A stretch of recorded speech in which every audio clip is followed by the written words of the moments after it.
जा रही हैं।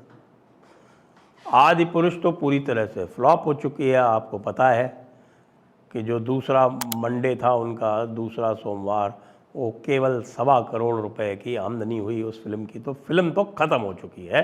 और मुझे लगता है कि इस वर्ष की ही क्यों, इस पूरे 10 वर्ष की, डिकेड की जब बड़ी फ्लॉप फिल्में चर्चा में आएंगी तो उसमें ये एक होगी। क्योंकि भाई रिकवरी तो कह रहे हैं कि 600 करोड़ रुपए खर्च किए और रिकवरी 250 करोड़ की हुई, और उस 2.5 करोड़ वो भी ग्रॉस है, 250 करोड़।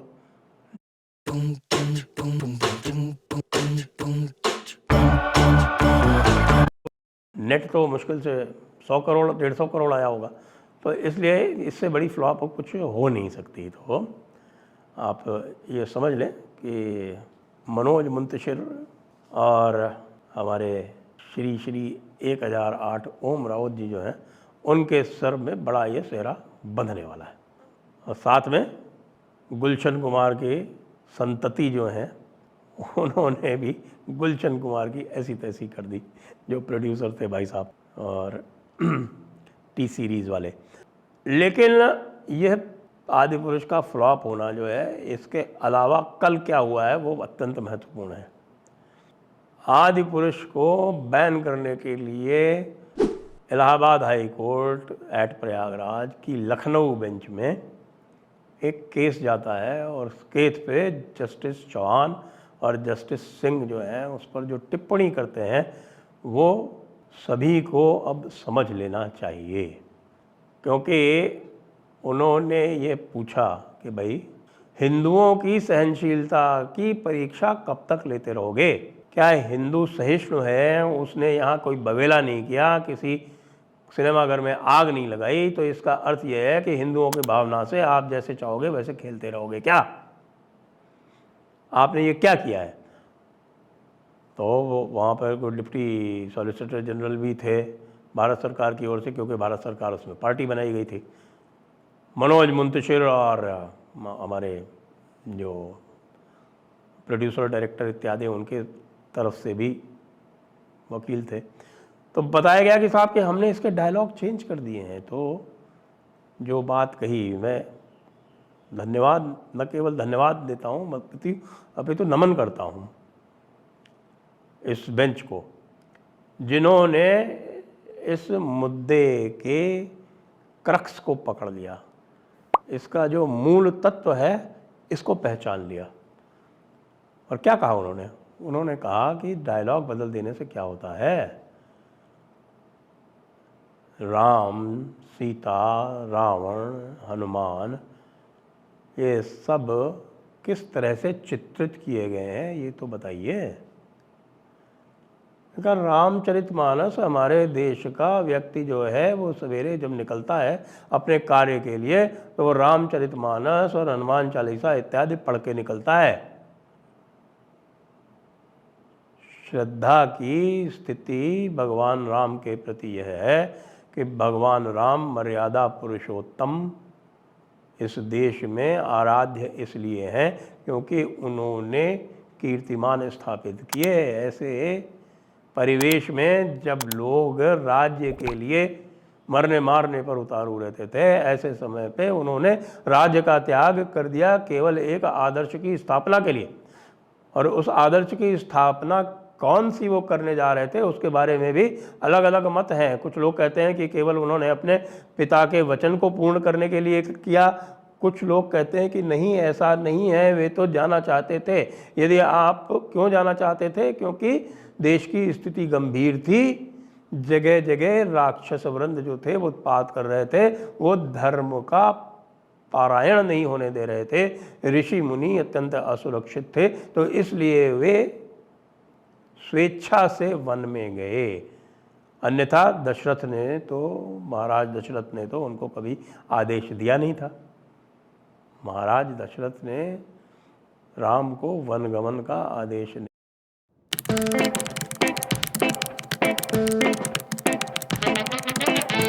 नहीं दिया था, वे तो स्वेच्छा से गए थे, स्वेच्छा से उन्होंने राज्य त्याग किया था। और पूरे राज्य के पूरी जनता की भावनाओं के विरोध में जाकर त्याग किया था।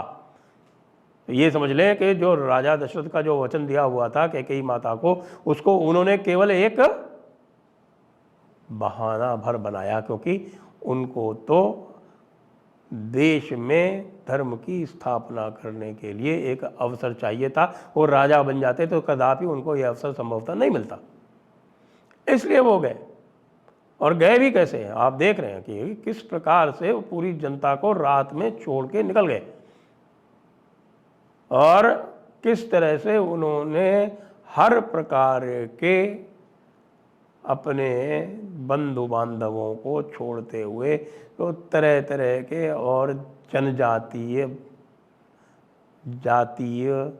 अन्य जातीय, वानर जाति, वानर जिसको बोलते हैं, वानर जाति जो है, जिसको कई बार लोग कहते हैं कि ये बंदर हैं, भैया बंदर नहीं है ये वानर एक जनजाति है, आज भी पाई जाती है छत्तीसगढ़ में वानर जनजाति। और ये वानर इसलिए कहलाते थे क्योंकि इनके जो, आप जानते हैं कि यदि आप इसमें भी देखेंगे तो वानरों की जो महिलाएं हैं वो सब सामान्य दिखाई जाती हैं, लेकिन वानर जनजाति इसलिए कहलाई जाती थी क्योंकि ये एक वेशभूषा पहनते थे वानरों जैसी, इसलिए इनको वानर जनजाति कहा जाता था। तो हनुमान जी इसी वानर जनजाति के थे, लेकिन महान भक्त, महान विद्वान, महान योद्धा, महान ज्ञानी, हर प्रकार की उनमें ये क्षमता थी। अब ऐसे लोगों को आप बिल्कुल ऐसे दिखा देते हो कि राम जो हैं उनके सामने से सीता का हरण हो जाता है और राम वहाँ पर निस्सहाय खड़े रहते हैं।